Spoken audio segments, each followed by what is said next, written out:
Xəbər verdiyimiz kimi Yasamalda çoxmərtəbəli yaşayış binasında baş verən yanğın zamanı 3 nəfər həyatını itirib. Yanğın zamanı ölən 1977-ci il təvəllüdlü Hümbətova Könül Vəlibəy qızı Bakı Milli Geyim Evinin rəhbəri imiş. Yaxınları APAya deyib ki, Könül Hümbətovanın qızı Ləman da kəskin zəhərlənmə diaqnozu ilə xəstəxanaya yerləşdirilib. Onun vəziyyətinin ağır olduğu bildirilir. Xatırladaq ki, yanğında xəsarət alan 20 nəfər kliniki tibbi mərkəzə hospitalizasiya olunub. Onlara zəruri tibbi xidmətlərin göstərilməsi davam etdirilir.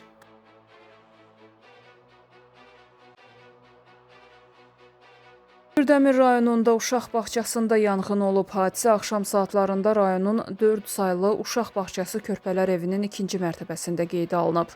Ümumi sahəsi 800 kvadrat metr olan 16 otaqdan ibarət korpusun 2-ci mərtəbəsində ümumi sahəsi 40 kvadrat metr olan otaqda 2 dolab, 3 çarpayı və döşəmə yanıb. Otağın qalan hissəsi isə yanğından mühafizə olunub. Hadisə yerinə Fövqəladə Hallar Nazirliyinin yanğından mühafizə hissəsinin canlı qüvvəsi və texnikası cəlb olunub, yanğın söndürülüb və genişlənməsinin qarşısı alınıb. Yanğının baş vermə səbəbləri araşdırılır.